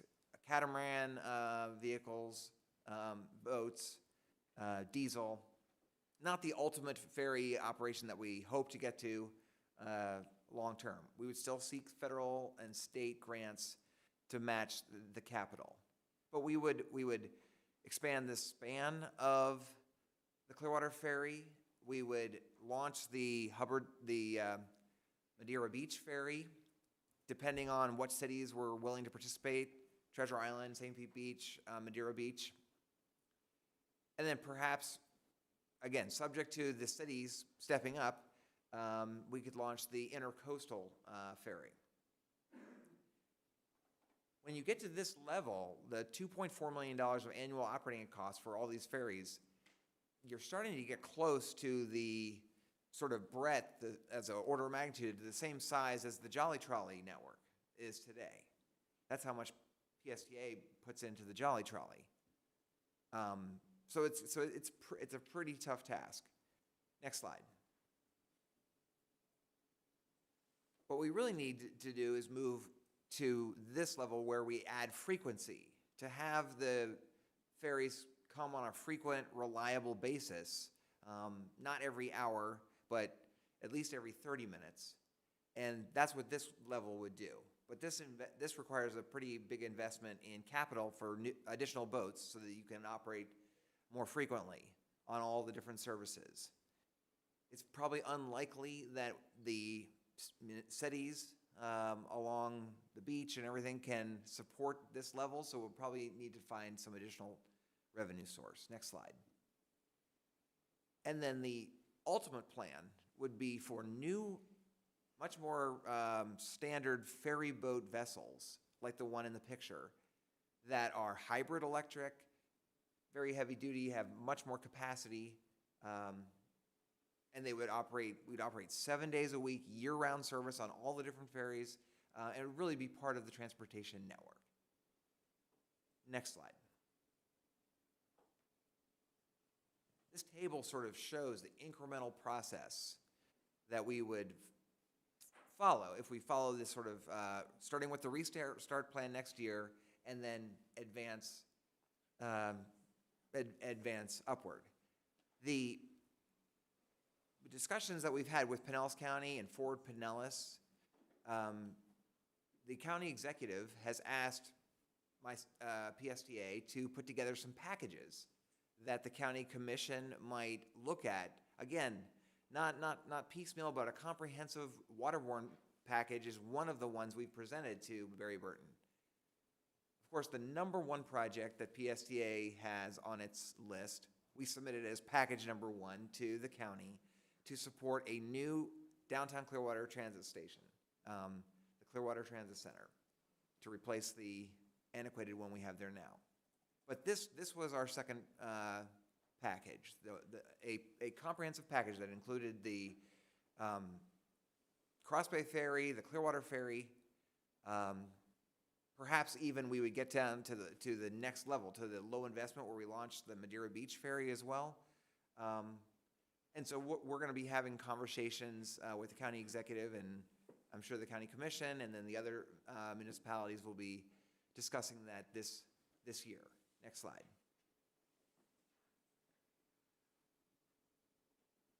As I said, this next year, the focus is on identifying those operating costs to restart the Clearwater Ferry, first and foremost. So we'll be getting with the different cities, Clearwater, Dunedin, Pinellas County, certainly, to see if we can make this work. Next slide. That's my last slide. Thank you. Be glad to answer any questions. Commissioner Robinson. Thank you. So I think just so everybody knows, I don't know if I know Brad knows this, but a couple years ago, myself and some other folks were very far down the line of starting up a ferry service in Pinellas County. So I think I can speak somewhat intelligently about this. I probably just think that, though. So what's the current yearly operating budget for the Clearwater Ferry? Do we know what that is? It's $450,000. That's what their current operating budget is? Yeah, I mean, they're not operating today. Right. But $450,000 is the operating cost to operate Clearwater Beach to downtown Clearwater and then up to Dunedin. That's what their current routes are? Yeah. Right now? Yeah. Okay. So, I think I would like to, kind of see a little bit more detail of as we work on some packages or whatever that looks like, or maybe whatever we've presented to the county. And then I think, part of this, I believe the Clearwater Ferry could be beneficial for providing transportation to people who work on Clearwater Beach. I think the vast majority of people who are going to use any type of waterborne transportation in Pinellas County are going to be tourists. And that's just the way it is. I mean, I think it's going to be cool for them to come to the beach and hang out and go, take the ferry back over to the mainland or whatever that is. I mean, there will be routes that people will use, that service workers will be using to go from Clearwater into Clearwater Beach. Most of the other routes that would be used, if there would be tourist routes. So I think it would be a good opportunity for us to have that conversation with the TDC.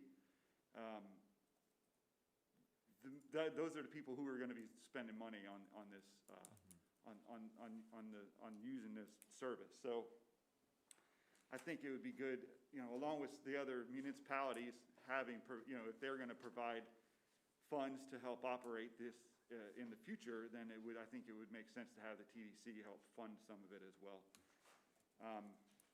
And my personal opinion as far as the Cross Bay Ferry, I think it's a cool gimmick, but it doesn't serve any real purpose other than, nobody's using it for transportation other than people that are just scooting across the bay to maybe go to a Lightning game or something. But there's not any real significant,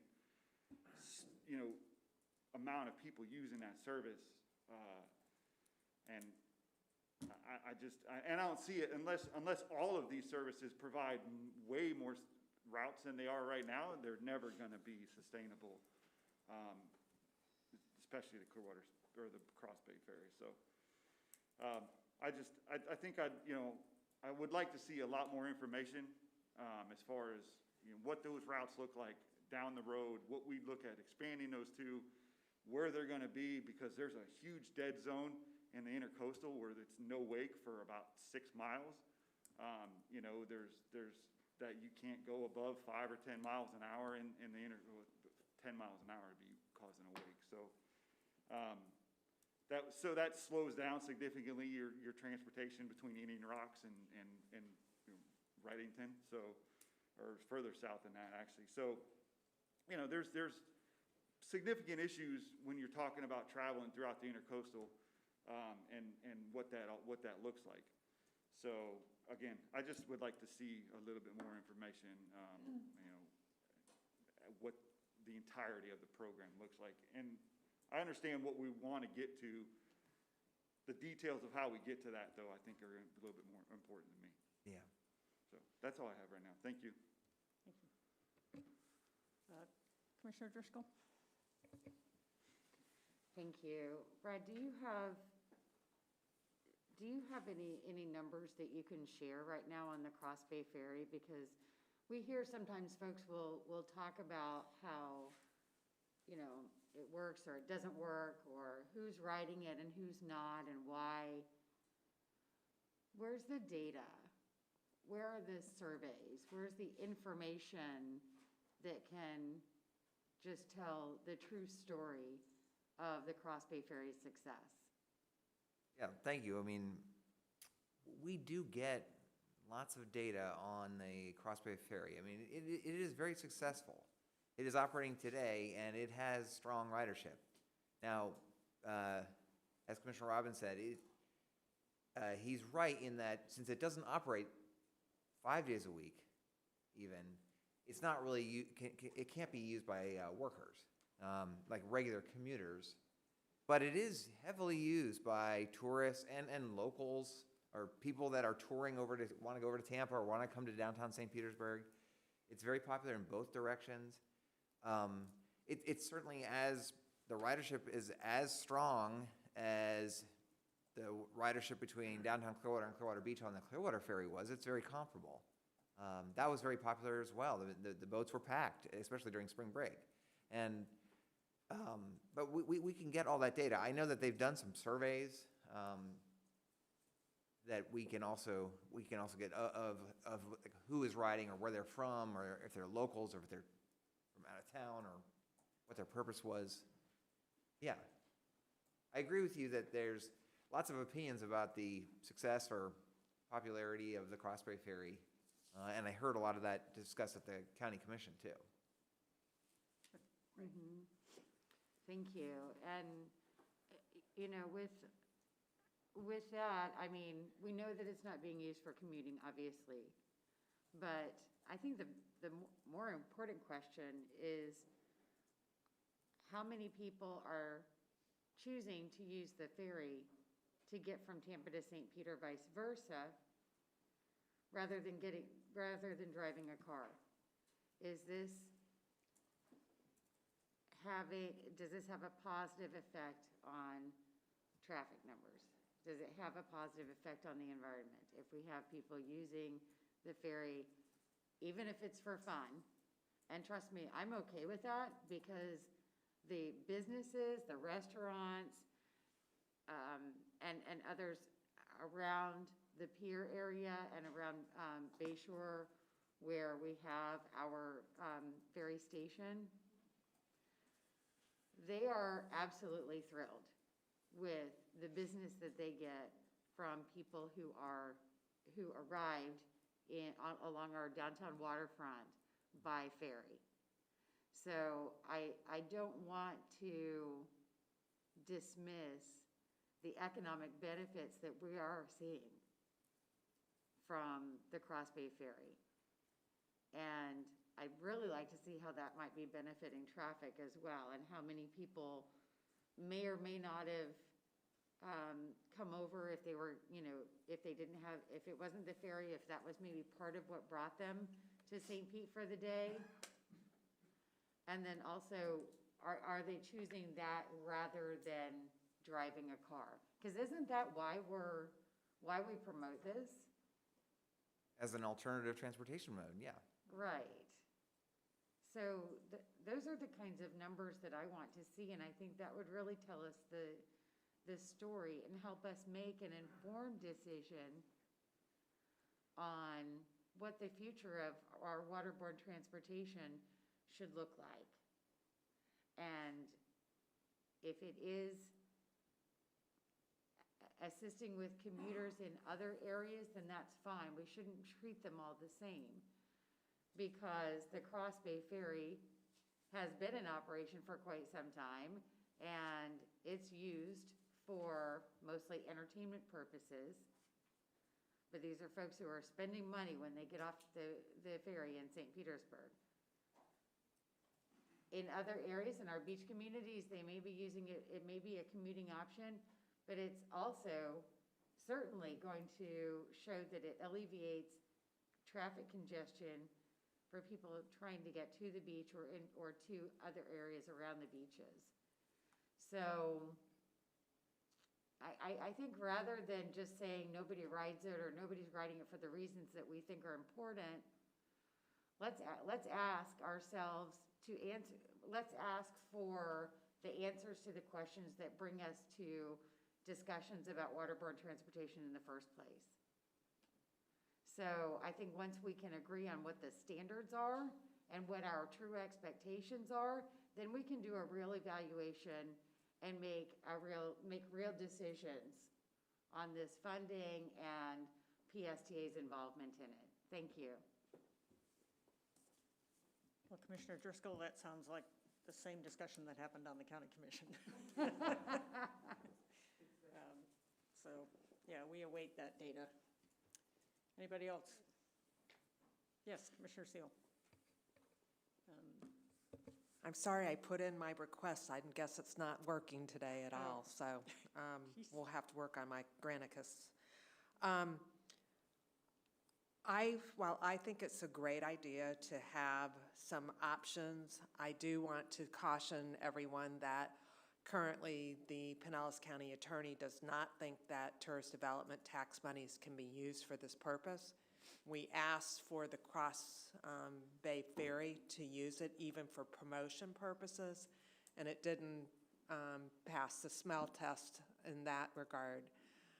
So we are going to need, in my opinion, an extremely detailed budget. None of this has talked about ridership whatsoever so far. I would be anxious to know what kind of ridership and what costs per ride we would be looking at. It's possible that the Jolly Trolley figures could help us with some of this piece of it, where they've been using it to access entertainment options in Clearwater and Dunedin and so on. But I received from the Clearwater Ferry back in August, which I'm happy to forward to you all if you don't already have it, a proposed budget from Ms. Rodriguez. And none of it in there has any kind of ridership figures. And that to me is very disturbing, because you can't just, to me, simply put out a budget and say, come support this without any kind of facts and statistics behind it. So while I do like the concept and I think it's a good option to be able to offer, we do need a lot more information. Thank you. Thank you. Commissioner Albritton? Yeah, just kind of answer your questions, Karen. We did see on the Transportation Committee,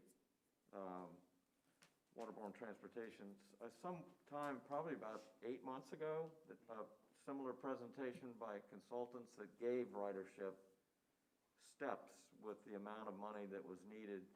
So I'll try to dig that up and see if I can get it to you. And you have that? Yeah. Okay.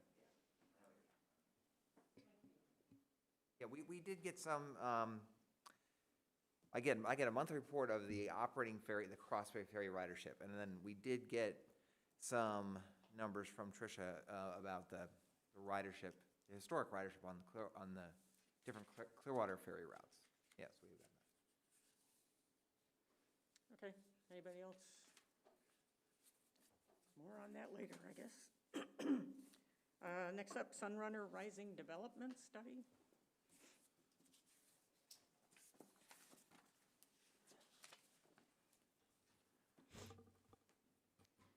Good morning, board members. Good morning, new board Cassandra. members. I'm Cassandra Borchers, your Chief Development Officer, and very happy to be here this morning to show you once again what we are doing with the Sunrunner Rising Development Study. So as many of you know, as you're on other boards that have seen some summaries lately, this is a study about the land use around the investment that we're making in the Sunrunner corridor. And it is funded from a pilot program from the Federal Transit Administration. It's called the Transit Orient Development Pilot Program. And what it allows us to do is explore the impacts and the opportunities of bringing major capital investments to a corridor like Sunrunner and what that means for the community in creating a new kind of development around those stations. We have been partnering with the City of St. Petersburg, the City of South Pasadena, and Forward Pinellas on this study for a number of reasons. One is that PSDA is not the implementing agency for this study, but rather a facilitator of the study. The ultimate decisions will be made at the city level, but it also has county-wide implications, as the decisions that are made here could be used for other future BRT projects across the county and in conjunction with land use development and land use decision-making. And so this plays very much into discussions about affordable housing and commercial development in these corridors. I have with me today our consultants on the project, Eric Bosman and Jared Schneider from Kimley Horn, and they're going to give you an overview of where we are in the study, which is near its end, but just in the early stages of final recommendations. These recommendations have been presented to the City of St. Petersburg, the City of South Pasadena, and Forward Pinellas already, and they are out for public discussion. We will see this once more in just a few months at the decision-making time of adoption by the cities. Please note that the work that's being done here for the City of South Pasadena may be a standalone product, but for the City of St. Petersburg, it would be folded into a broader plan that they are working on, a St. Pete 2050.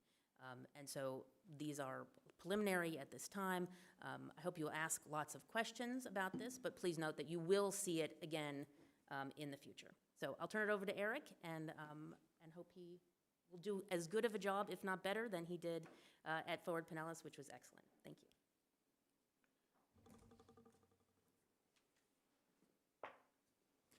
Thank you so much, Ms. Borchers, and good morning, everyone. As we move to the next slide, you know, as Cassandra mentioned, this is a development study, and really the outcomes of it are policy recommendations, thinking about the future of development. So our goal, along with our partners at WTL+A, have been to understand the real estate market context of what's happening in each of these station areas, and then working with our team and our partners at Inclusivity to think about the policies and the regulations that will be necessary so that you and your partner communities really get the return on investment in terms of value and community building that this investment in high-capacity transit will bring to the corridor. On the next slide, I quickly just want to give you a little bit of an overview of the process that we followed. The Sunrunner Rising study has been under development for about 18 months now. We followed a fairly traditional planning process at looking at existing conditions, working with the partner cities to look at the redevelopment vision of each station area, and then creating framework plans and now an implementation plan with the beginning of recommendations that you'll hear about this morning. Throughout that 18-month process, we've also engaged in a public engagement and outreach effort. Now, you'll quickly remember and do that math that 18 months means we started just about the time that the pandemic was taking effect as well. So in the midst of this study, we completely changed out the engagement program, and much of this engagement has been done differently and virtually than we initially planned. And what that means is we've spent a lot more time focusing on stakeholders and small group meetings that we could do effectively through our virtual means. So we've reached out to community organizations and advocates. We held a series of listening sessions. We've met with individual developers and groups of developers to understand the real estate market, fundamentals and trends in some of these areas. We held corridor-wide community input sessions and engagement efforts, and that very quickly reinforced the point that we need to be doing this station by station. So we broke the corridor into elements to look at each set of stations along the corridor as well. And the goal of all of that has been to understand where these station areas and communities are today, how this investment in high-capacity transit is going to help them move to the next level, both in terms of economic benefit as well as equity and community building, and then create the recommendations that will move these areas forward as they move to this more multimodal environment. So the next slide just gives you a quick visual image. And what we want to communicate is really development in transit supportive areas isn't a new style of development. It's a return to the development styles that we focused on before we started designing everything around the automobile and putting premiums on access and parking. Instead, it's a return to designing these communities around these station areas based on people and around communities, with a focus on bringing the buildings back up to the street, on putting less of a premium on automobile access and parking and more of a premium on streetscapes, lighting, safety, sidewalks, and bicycle infrastructure. It's about creating communities that are more concentrated, that are more multimodal, that are more accessible to a wider range of our population, and have a sense of character and vitality that many of our downtown areas have had for decades. But ultimately, it is a different level of detail and a different level of attention and a different sets of policies and regulations than those that we use in our automobile-dominated corridors today. So that's what this study is about, is recognizing the value that this can bring to these communities, to these station areas, and designing them in a way that creates that vitality and that character. So Jared's going to walk you through a little bit of how we develop the framework around the stations, some of the recommendations, and I'll return to talk about financial recommendations at the end. Thanks so much, Eric. Jared Schneider with Kimley Horn, excited to be here. So on the next slide, we show really how we categorized and created a framework for the different place types. With 31 stations, we know that not all of the station areas are the same or do they have the same characteristics. So we really started with the downtown area, which we all know, downtown St. Pete's. There's a lot happening right now. And this starts to frame up what the buildings look like, the heights, how closer to the streets, and the streetscapes as well. And then we go down to urban, which is still very, very intense, much more so than what's in these locations today. So stepping down. And then the village steps down even further and creates more of a commercial node for some of these areas in South Pasadena and West St. Pete that we'll show you. And then the neighborhood, we show different neighborhood serving uses. So think of your corner shop, different offices that folks could walk to within the neighborhoods. So again, this is just setting the stage for the different development strategies. On the next slide, you'll see we show this graphically. So again, downtown St. Pete, really intense. And then we step into the 22nd Street and 32nd Street stations, still very intense in that urban place type. And then further in the west, we've got the three pairs of neighborhood stations. And then in West St. Pete, South Pasadena, and St. Pete Beach, we have neighborhood and village stations. On the next slide, what we start to show you is we really looked at a market-based approach. So we have what we call is the TOD readiness. So we've got a market-based approach. We look at the land development around the stations, as well as the mobility improvements around the station. So really 3 categories to come up with a readiness score. As you can see, downtown St. Pete, from a regulatory side, a lot of it's already there. A lot of the discussion's been, okay, so what happens further west? So 22nd Street, for example, 32nd Street, and in the neighborhood stations. How far do we go with our recommendations? How tall should the buildings look? So those have been a lot of the discussion. On the next slide, what we'll show you is really kind of the TOD framework and how we're laying out our strategies. We use that development potential that I just talked about.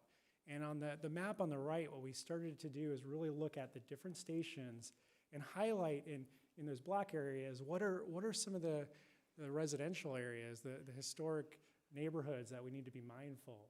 Very mindful of thinking about the transitions. And then from a redevelopment potential, you see those darker green. That starts to show you where we looked at the different land development and market potential and what had the most moving forward. And then we laid out station area visions. Where do we see, kind of near and dear to my heart, the first and last mile connections, those sidewalks, the crossings, and then what, around the station areas, where's the highest intensity and how do we transition? Because again, we're really trying to support ridership with Sunrunner. Next slide, please. And then for the plan, really what we've done is we've identified 3 buckets of recommendations. So we have what are those policies and regulations that the city should be looking at as we roll into this year. Particularly St. Pete's going to be looking at with their 2050 vision plan, the regulation changes. And then we have the infrastructure improvements. I just talked about some of those first last mile connections and what are some other partnerships that we could be looking at. And that always means funding. We've had a number of discussions on that this morning. Next slide, please. So the regulatory strategies, really there's 4 boxes here of what we're trying to achieve, and it's TOD supportive policies. And a lot of that discussion, again, it's been how dense do we go? How far do we go? What's the employment mix? What do the buildings look like? And then housing is so key. We're talking about that nationally, right? So Eric hit on that, Cassandra hit on that, the affordable housing component. So how do we provide, and there's more specifics on this in the plan, but how do we provide different levels of income? What do we mean by true affordable workforce?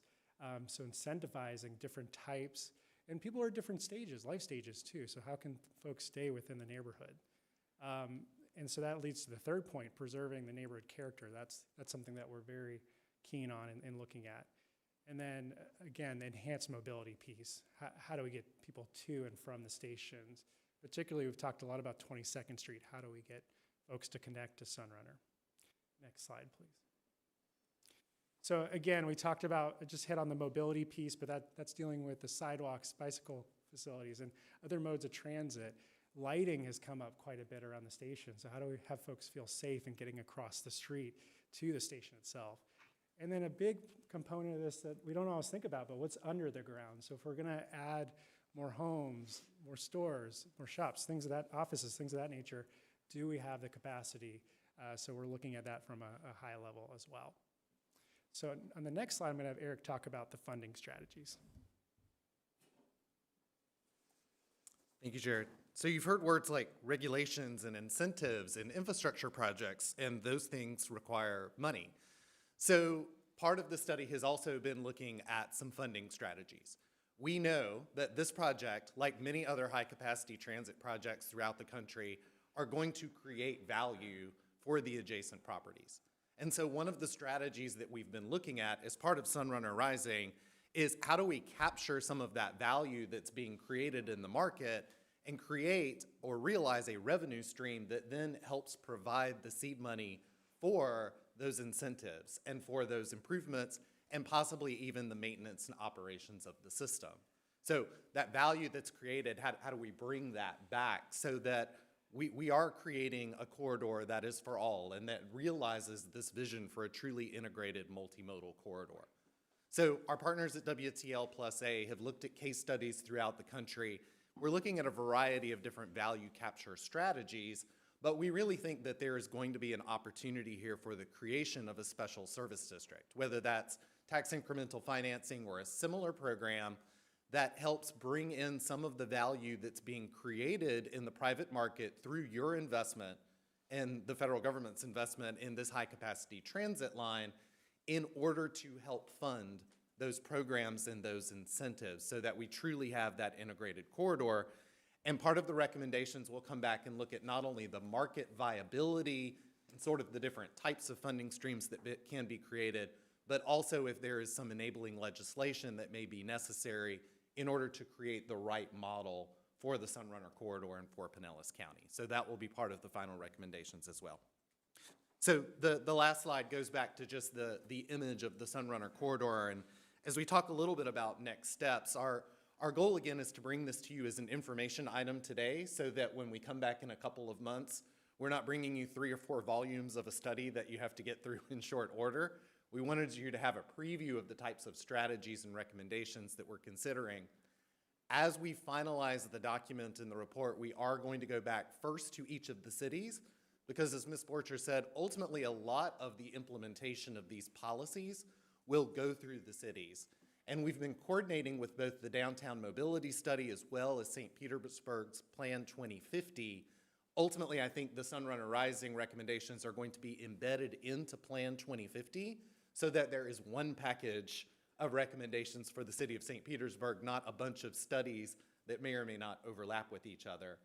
And then I think our conversations with the city of South Pasadena so far have been tremendous. One of the products is going to be a standalone volume that applies just to the city of South Pasadena so that they have one document that they can adopt and then create these regulations and recommendations from. After we go to the cities, then we will again go to Forward Pinellas and then back to you all for final adoption or acceptance of the Sunrunner Rising study. So in conclusion, I want to highlight again that as we've looked at this study, this has been really a very market-based approach. We've looked at the underlying fundamentals of the real estate market in each one of the station areas. As Jared talked through, we've tried to create a structure that is very tailored to each segment of the corridor. We've also thought a lot about flexibility. This study should set the benchmark for 20 to 30 years of investment. And as Jared highlighted in sort of the market piece of this presentation, different neighborhoods in different areas are at different points in their economic evolution today. And the cities are going to need a flexible framework to adjust and modify the benchmarks and the recommendations as these areas continue to evolve in years and decades to come. So as we've done that, we've tried to think really big. We've tried to think with a 20 to 30-year vision. So when you hear Jared say intensity, we're thinking about 20 and 30-year intensity, but we think it's also right to start small. It's going to be very important that the initial regulations focus very squarely on the station areas so that we create that multimodal environment that capitalizes directly on the station areas, not 4 or 5 blocks away where that synergy may not be there. And then again, you've heard us mention a couple of times things like affordable and attainable housing. And these types of investments sometimes can turn into gentrification that is a negative for the communities that are already there. So we're very focused on creating strategies that create a corridor for all of Pinellas County, that all demographics, those that are both in the corridor today and those that are to come, are able to share in the prosperity, both the mobility options that you are creating, as well as the sense of community and vitality that will be created in this corridor for years to come. So with that, we'll stop our presentation and be happy to receive your input or answer any questions that you may have. I have a question. Not too long ago, I had a conversation with some business people in the Warehouse Arts District, and okay, you're nodding your heads, that's good, because they were very concerned about the 22nd Street corridor and, sort of being priced out of all their investment that they put in that district. And I guess some of that's already happening. So I'm wondering if there's some discussion of that in your study. And certainly there will be a discussion about that. The folks that are in the Warehouse Arts District, we have spoken with them directly. We also, this is where we took a look at what kinds of area are we really looking at? And Eric mentioned starting small. The Warehouse Arts District is a bit outside of the study area, and it really becomes part of what it has to be folded into the 2050 plan. The other thing that we found when we were talking to stakeholders in the 22nd Street corridor is that there's so much more to do there that can't be folded into this study because of the nature of the scope for the FTA. And so we've been working with the Florida Department of Transportation, and we have a small grant from them to do a mobility study on 22nd Street. We have also asked the Florida Department of Transportation if we could take that money and leverage it at the federal level, and we applied for an FTA grant in a program called Areas of Persistent Poverty. And so we've asked for $400,000 to do a study and talked to the CRA director in that area to see if we were successful in that grant, could we look at an entire mobility study for the entire CRA? And so we just got notice yesterday that we should be hearing about that grant at the end of February. So there is a lot to do there and a lot of stakeholders that we need to be cognizant of. Okay, thank you. Let's see, Commissioner Flowers. Thank you, Madam Chair. Thank you for the presentation. It was very good and very thorough and answered a few questions that I had as it relates to the traversing up and down what we currently have for the Sunrunner pattern. And you alluded to how are we going to connect people to the Sunrunner coming across. So thank you for that, because that was going to be one of my points for consideration is what would we do or how would we accommodate persons who would be taking other routes that would get them to a Sunrunner or as close as possible to be able to walk reasonably to catch the Sunrunner. The reason I'm concerned about that is because if you're looking at the Warehouse Arts District and you go back, there has been an increase of Hispanic families, and certainly within the Palmetto Park area, there remains a great number of seniors and persons of black and brown skin who work out on the beaches. And so that, you know, the Sunrunner is a wonderful way for them to transport in and out. I also received a question that was a real good one yesterday from a young lady, Hillary Van Dyke, and Teresa Jones from the city of St. Pete, and she said, have you all considered parking lots for persons who there would be a place to park? You may walk right across the street or a block, catch the Sunrunner and go in either direction that you need to go and then come back. So I don't know if that's been a part of your plan or a part of your process, but that was something I hadn't even thought about, especially if we're talking about, you know, taking more cars off the road, much like we do at the 38th Avenue, 22nd Avenue, 38th Avenue, 22nd Avenue North parking lot for the express to go over to Tampa. So that will be, I think, something we need to, or would like to take into consideration. And then the other thing is I saw the dates that you had up there for your community conversations, if you will, just informing individuals. I would be happy to work on hosting another one because there seems to be a disconnect between our normal PSTA bus route and what the Sunrunner is devised for.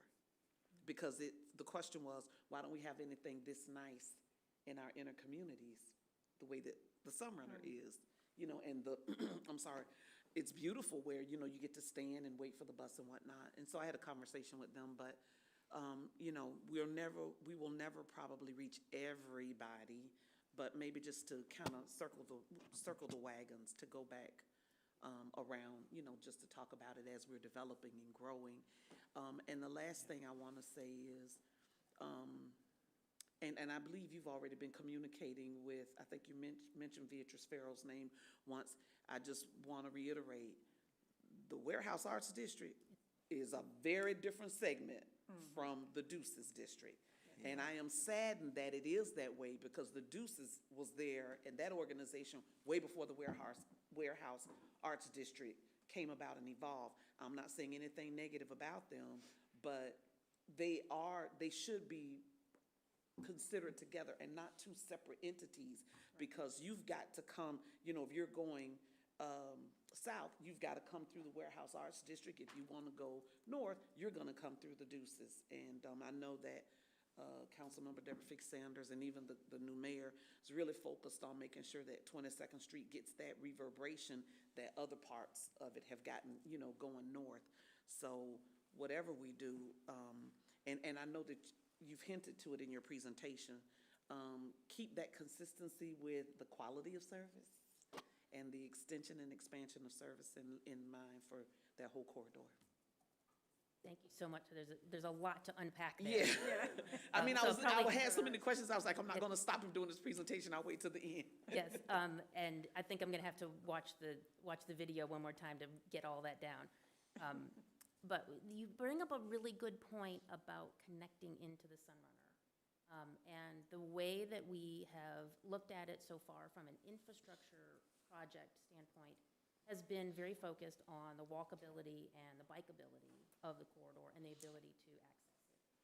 One of the things that we do in a separate plan, our transit development plan, which is looking at a long-term vision for the agency, is what are the corridors or the routes that may not be what we consider part of the core system, so those high ridership routes, but are so critical to connecting into and transferring to one of those core routes. And those local routes, we like to call our frequent locals, still have a funding issue of their own. And I think we talk about that at a countywide level, at an agency level, about how we fund those.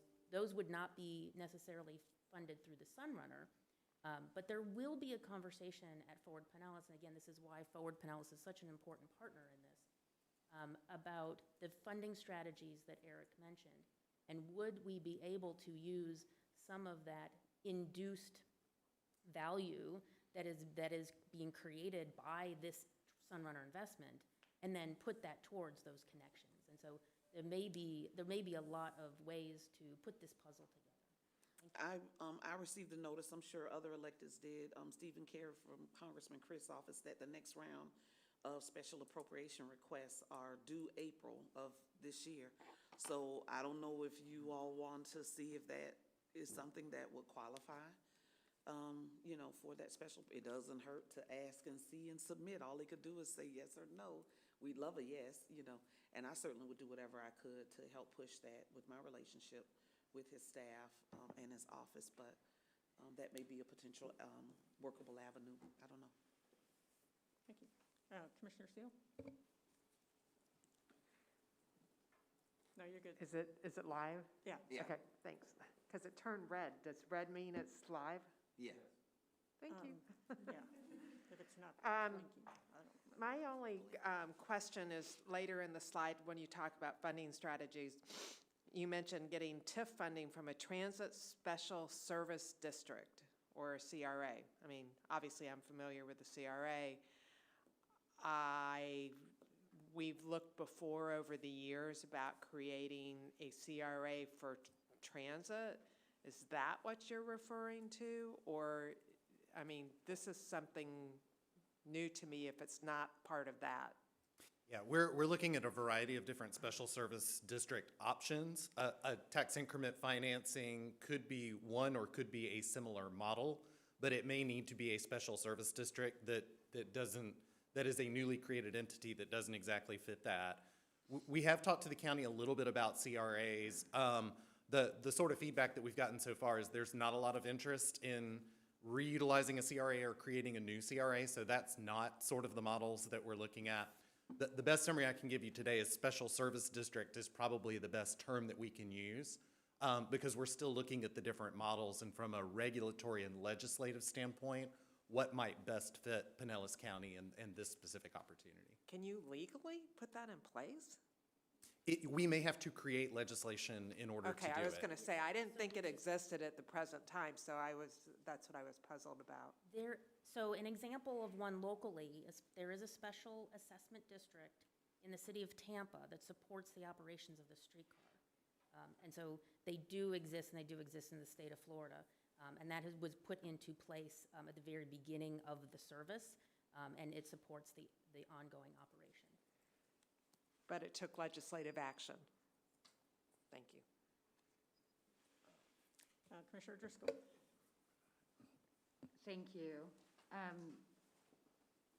Cassandra, earlier when Chair Gerard asked about the business owners of the Warehouse Arts District that had voiced some concerns, and your response was that they are located a little bit outside of the station area.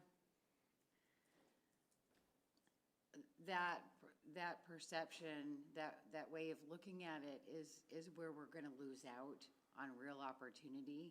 And so I encourage all of you to not think of those businesses being outside of anything. If you do, then the next question is, how do we bring them in? Because we cannot leave them out at all. I won't allow it. I will never vote for something that leaves those businesses out. There's an entire mixed-use development project that is being planned around the fact that there is a Sunrunner station at Central and 22nd. That's going to bridge that gap. That's going to bring the outside in. And it's going to create some wonderful connectivity. We have to run with that. But there's a lot of attention specifically around this street as we talk about this transit-oriented development. I've seen this presentation. I think this is my third time seeing it. And I love almost everything about it, but the only thing that I don't love is the way that we're approaching 22nd Street. And I think we're selling it short. And I'm going to continue to raise questions about that and ask for you to keep looking, keep talking, keep listening, and let's make this something that really works for everyone. Thank you so much. I do appreciate those comments, and certainly the intention is not to leave anyone out. I know. The scope of this is to look very much at the station areas. And again, this is why we've been working so closely with the city staff and understanding that these recommendations do not stand alone as regulations. They do have to be part of a broader city strategy, and we will keep saying that this is not a standalone, even though we are looking at the station area, it has to be part of that city plan, and it has to be part of the 2050. Right. I appreciate that very much. Right. Thank and you. I think we're getting there, so thank you. Thank you for your continued efforts. Okay. Anybody else? Oh, thank you. It's exciting. Thank you. Okay. Reports and correspondence. Anything you'd like to focus on, Brad? A few things, thank you.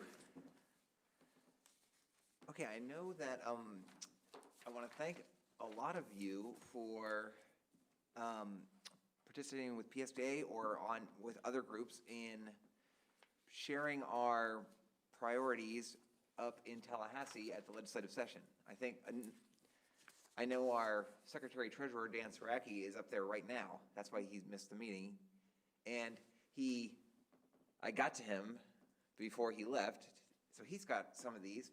If you are going, I know Commissioner Albert, I think you're going. I talked to Commissioner Robinson, and then we're gonna go, thanks to Commissioner Gao and Chair Gerard, in 3 weeks. So I've got copies of the adopted legislative priorities for the state with transportation disadvantage funding, looking, knock on wood.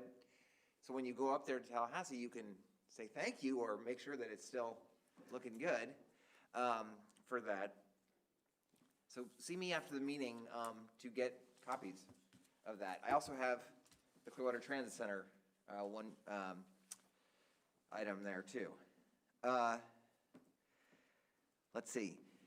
As you saw, right outside the building is our MLK parade, really beautiful bus that we had there. That'll be going around Pinellas County for 6 months. And then for February, for Black History Month, we're gonna make a second bus. We've kind of an interesting project. We're about to do like a call for artists to get an artist to design another bus, another wrap on a bus. And then that artists will do the design, and then we'll make it into a wrap, and then it will be launched around Juneteenth, in June. So that's pretty neat. At your places, you can see on February 24th, we're having a little event at Reach St. Pete. For those of you who were here last fall, we donated a bus, a out-of-date bus to Reach St. Pete, and they made it in. They're making it into a mobile food pantry, which is pretty cool. And that is at their facilities there on 38th, or it's at Northside Baptist Church. That's where they're going to unveil the food pantry bus, which is pretty cool. And then February 11th, we'll invite you to a beach party we're having for Ava out on Clearwater Beach, which should be pretty neat. And then we get into starting our spring break service in Clearwater. The city of Clearwater voted again to supplement Jolly Trolley services, which they've done we've done for a number of years, to give free park and ride basically over to the beach during spring break, and I think that'll be a big success. So that concludes my report. Okay, thank you. Do we have any future meeting subjects you want to talk about? I think I've described most of them. Yeah, I think it's Okay. good. Our next meeting is February 23rd. Do we have any board comments? Commissioner Flowers? I'm just full of buttons today. I received a communication about some of the individuals who've moved into the apartment complex that's right next to our transfer station in St. Pete on Central Avenue. Oh. I don't know if you've gotten any. Some concerns about, and we're always dealing with different things at that transfer station. And I don't want to sound harsh, but our station was there before that building was raised, so they're gonna have to figure it out, because I'm not. But what I wanted to know was, if you had received any issues or concerns, because they had, some of those residents apparently were stating that they had some concerns. Some did post some not so nice things on Facebook about some of the people, there at the bus station. And I would like for maybe you to consider, and I'm happy to call and set it up. Yeah. We could set up a time to communicate with the residents in that apartment building. I'm sorry, I can't recall the name of it, but it's where the old SunTrust Bank was, right next to the bus, and go in and just communicate with them and have them share with us whatever it is that they would like to share. I was gonna do that anyway, but I certainly, if you would like to come along, I'll let you know whatever date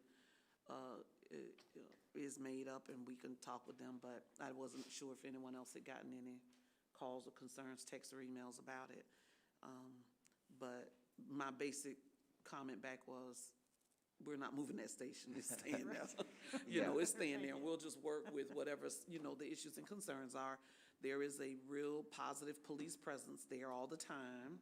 I've seen other people going around picking up the trash and stuff from around our bus area, as well as that little restaurant that's right next door. And I've not seen as much of the kind of hang-around activity as used to be there. So I don't agree with some of their comments, but I just wanted to bring that to the forefront and let you know that I was trying to reach out to them to. Okay, yeah, I'm happy to meet with them. We did meet with the developer when it was still a parking lot, and they asked, any chance you could move that thing, or? And not gonna happen. And then Any we chance met they with can the move their construction thing? folks. Yeah. I don't like when people do, I'm sorry, I don't like when people do that, think that we're supposed to acquiesce. They came in, they built it, they need to figure it out. Okay, so that's how I feel about that. No, but we can definitely meet with the residents. Okay, all right, thank you. All right, anybody else? We are adjourned.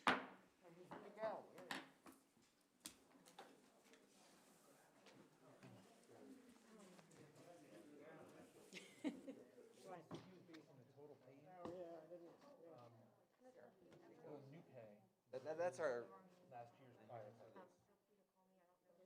But there was a Here's the transfer. adjustment that the board approved. To get close to a market.